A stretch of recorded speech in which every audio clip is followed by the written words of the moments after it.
दूसरा है फिजिकल पढ़ने के बाद में मैकेनिकल प्रॉपर्टी।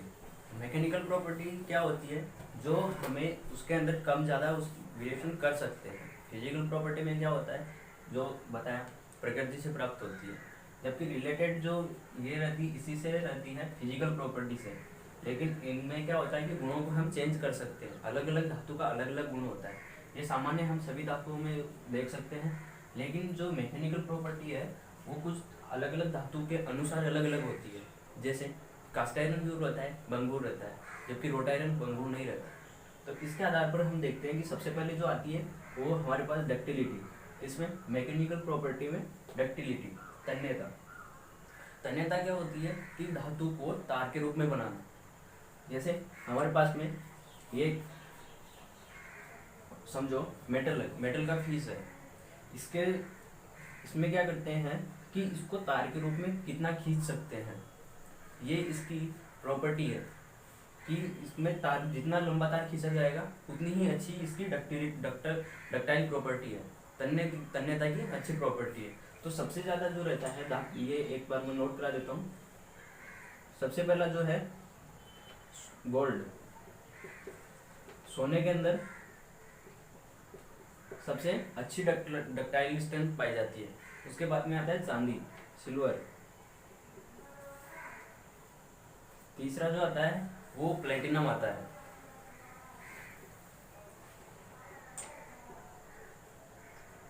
चौथा जो आता है वो हमारे पास में आयरन। और 5वें नंबर पे जो आता है वो कॉपर।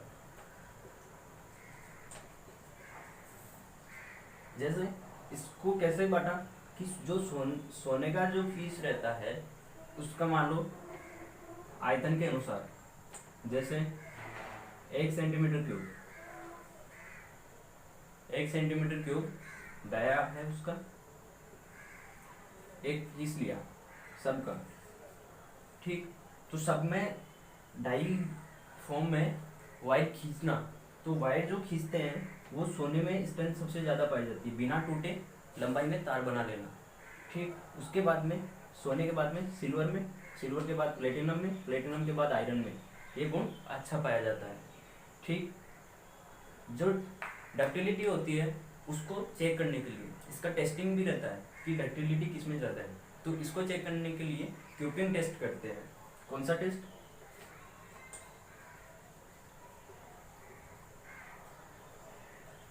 क्यूपिंग टेस्ट के द्वारा हम डक्टिलिटी का पता लगा सकते हैं कि किस मेटल के अंदर अच्छी डक्टाइल स्ट्रेंथ है।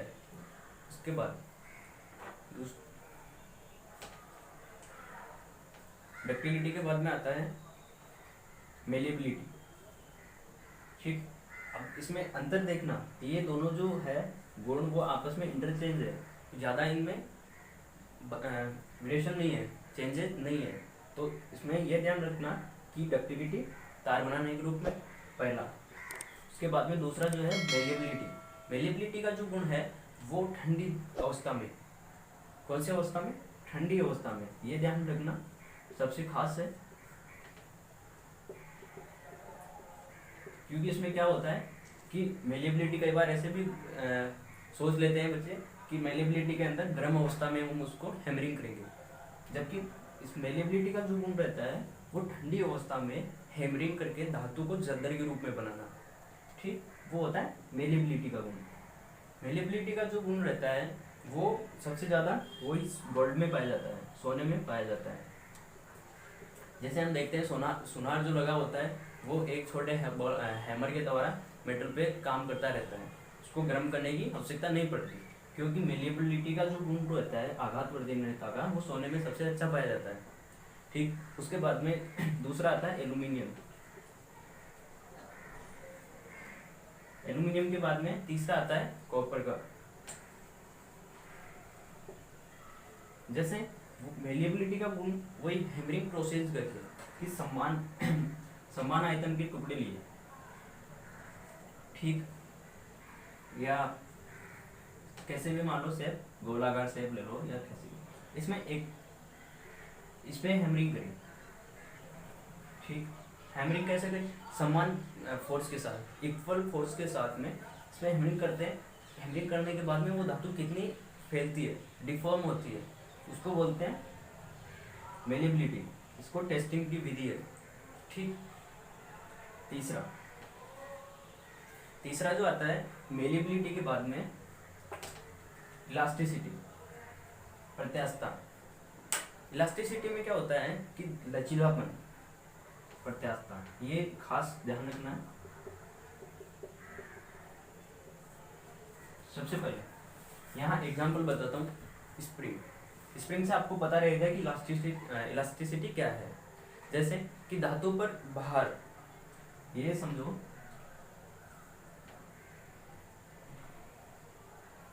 ये कोई हुक है और इधर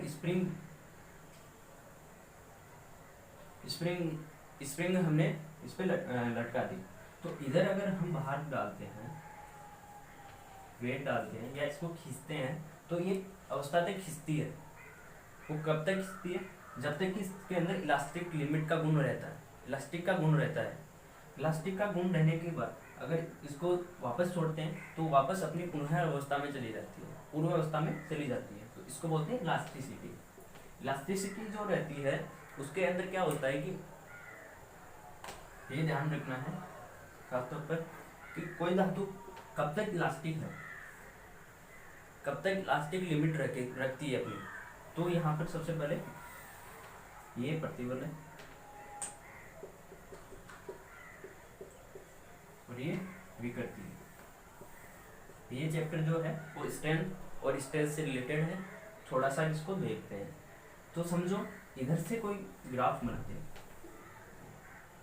ये एक ग्राफ है, ये जो लिमिट है वो प्रत्यास्थता सीमा, इलास्टिक लिमिट है, इसको हम 0 से a मानते हैं। ठीक। ये कौन सी है? प्रत्यास्थता लिमिट।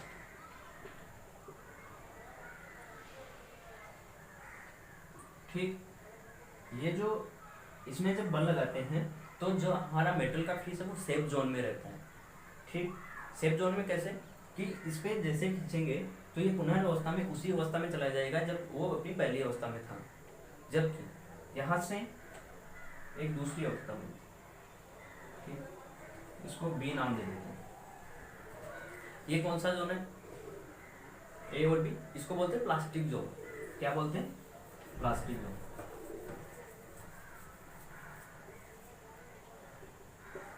जो मैंने यहाँ लिखा प्लास्टिसिटी। ठीक। ये आपस में रिलेटेड है। इस जोन के बाद में ये सी जो जोन बनता है वो बनता है फ्रैक्चर का, जिसको बोलते हैं ब्रेकिंग जोन, या फिर यानी कि टूट गया, ये फ्रैक्चर हो गया। ये जो लास्ट ब्रेकिंग प्रतिबल, ब्रेकिंग स्ट्रेस इसको बोलते हैं। ठीक। इसके बाद ये समझ लें। अब इसके नाम की बात करते हैं तो सबसे पहला जो नाम है प्लास्टिक में, ये प्रत्यास्थता का जोन है, ये दूसरा प्लास्टिक जोन है, ये तीसरा यहाँ पे फ्रैक्चर ब्रेकिंग जोन है, फ्रैक्चर हो जाती है। इसके बाद में धातु टूटने लग जाती है। इस जोन में क्या होता है, यहाँ तक अगर हम बल लगाते हैं तो यहाँ तक बल लगाने के बाद में यह पुनर्वस्था में चली जाती है। लेकिन इस जोन में क्या होता है कि वो शेप, जिस शेप में आ जाती है धातु वही शेप धारण कर लेती है, वापस नहीं जा पाती। हम उसको जितना बेंड करेंगे वो आकार बदलती रहती है। ठीक। इसको प्लास्टिक जोन इसी से प्रत्यास्थता सीमा से ये प्लास्टिसिटी है। ठीक। प्लास्टिसिटी में क्या होता है कि जब किसी धातु पर हम बल लगाते हैं, दाब लगाते हैं, तो उसमें क्या होता है, ताप व दाब, तो उसमें निश्चित आकार वो ले लेती है। ये जो प्लास्टिसिटी है, यानी प्लास्टिसिटी के बाद इसमें हम धातु चादर में जो कार्य करते हैं, जैसे अलमारी बनाना समझो एग्जाम्पल, तो उसमें डाई के द्वारा प्रेस करते हैं और वो आकार ले लेती है।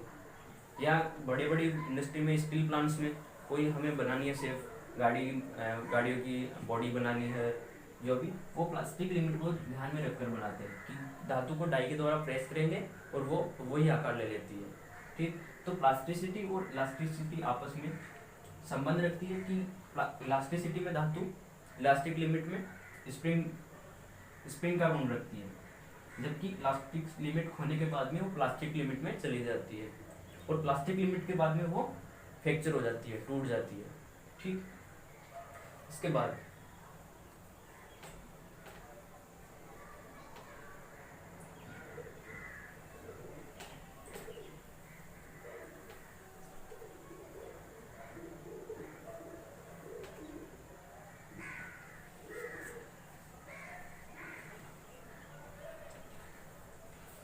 में आता है प्लास्टिसिटी के बाद में टेनासिटी। ठीक, टेनासिटी क्या होता है?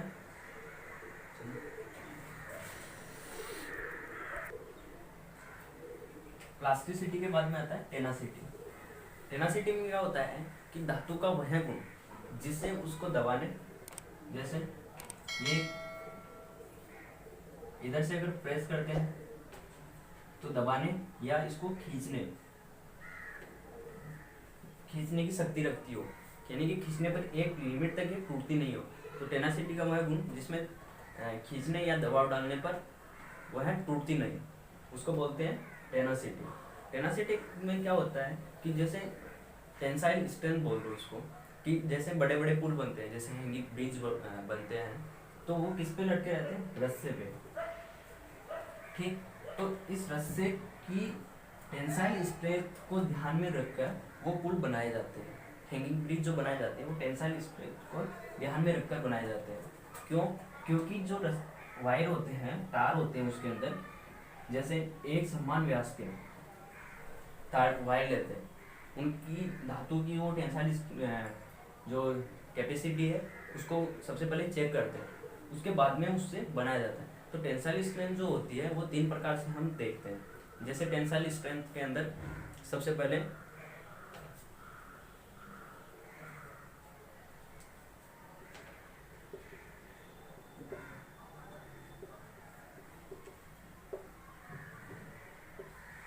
टेंसाइल स्ट्रेंथ, इसकी शक्ति, इसको बोल सकते हैं सहन करने की शक्ति।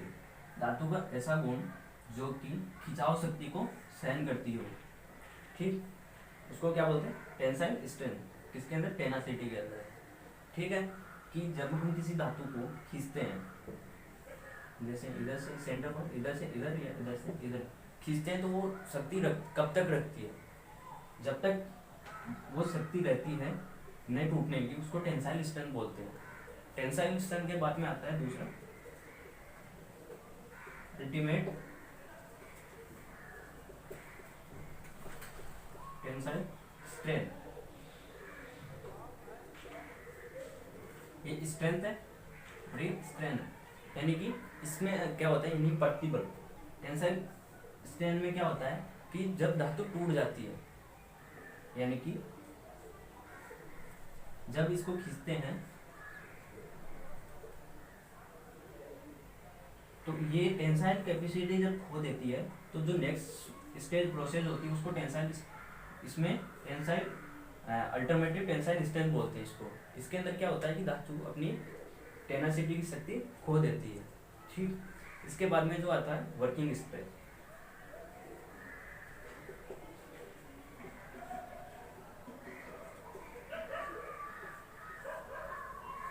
वर्किंग स्ट्रेंथ, कार्यकारी प्रतिबल।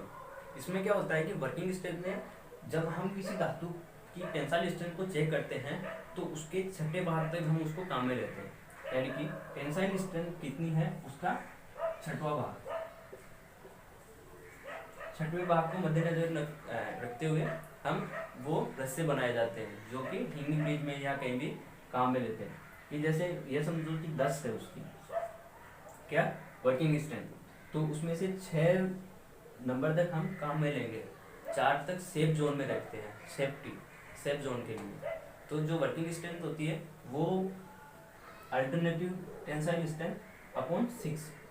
ठीक,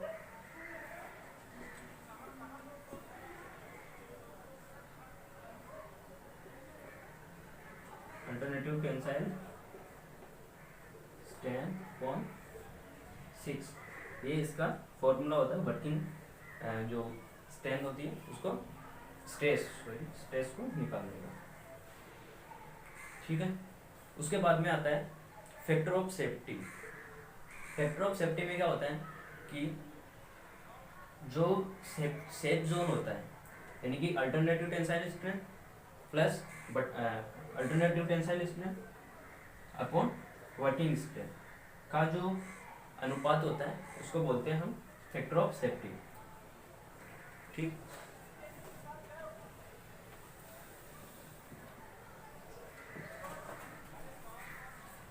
factor of safety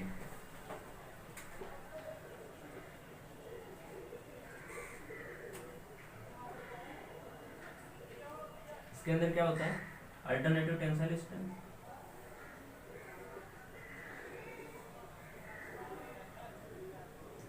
stress upon working strength. Stress, alternative tensile stress और वर्किंग स्ट्रेस के अनुपात को क्या बोलते हैं, फैक्टर ऑफ सेफ्टी। इसके बाद में आता है एनर्सिटी के बाद में टफनेस। टफनेस किसको, टफनेस का मतलब होता है जब किसी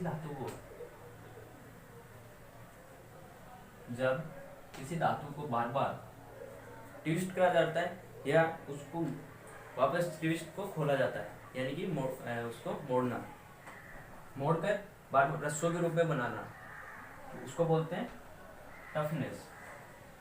जब उसको ट्विस्ट करा जाता है तो वो टूटती नहीं हो, उसको बोलते हैं टफनेस का गुण। टफनेस का गुण जो धातु रखती है, उस धातु में क्या होता है, भंगुरता का उल्टा, यहाँ जो हम पढ़ेंगे ब्रिटलनेस, इसका जो उल्टा जो गुण होता है उसको बोलते हैं टफनेस। यानी कि कोई भी धातु पर कोई भी काम करेंगे, उसको ट्विस्ट करेंगे या खींचेंगे तो वो टूटेगी नहीं। ठीक है, उसको बोलते हैं टफनेस। टफनेस का जो चेक करते हैं वो आइजोड टेस्ट है, उसके द्वारा हम टफनेस, धातु की टफनेस का चेक करते हैं आइजोड टेस्ट के द्वारा। जबकि ब्रिटलनेस में क्या होता है कि जब इस धातु पर एकदम से इम्पैक्ट पड़ता है या चोट मारते हैं तो वो टुकड़ों के रूप में बिखर जाती है।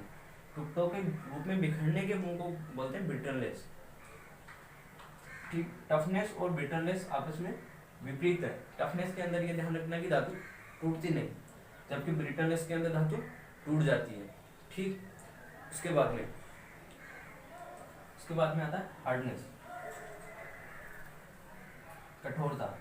कठोरता के अंदर क्या होता है कि एक धातु दूसरी धातु को काटने का गुण रखती हो। कैसे कि जैसे बात करें लोहा है, समझो लोहा जो है वो पीतल पर, लोहे के टूल के द्वारा अगर पीतल पर हम काम करते हैं तो लोहा पीतल को आराम से काट देता है, जबकि पीतल के टूल से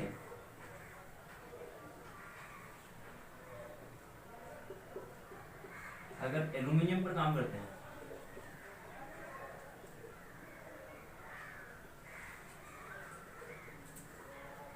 तो जो पीतल के टूल है वो एल्यूमिनियम को आराम से काट देता है।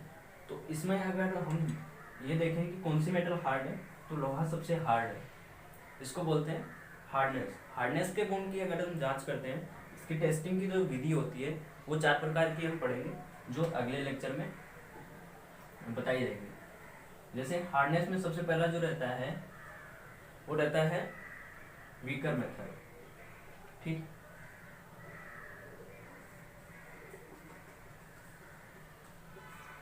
दूसरा सोल, और जो तीसरा रहता है रॉकवेल।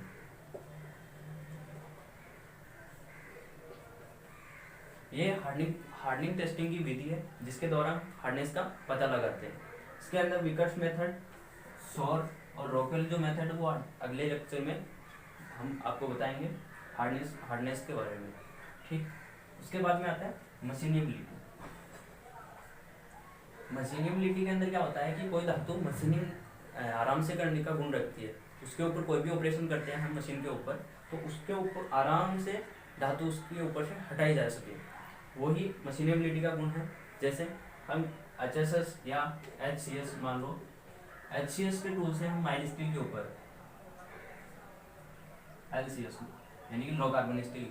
ठीक, इस टूल से हम इस टूल पर अगर हम काम करते हैं तो हम आराम से उसके ऊपर मशीन के द्वारा काम कर सकते हैं, यानी कि उसमें कोई स्ट्रेस या कोई एकदम से इम्पैक्ट नहीं पड़ेगा, धातु के ऊपर भी कोई प्रभाव नहीं पड़ेगा।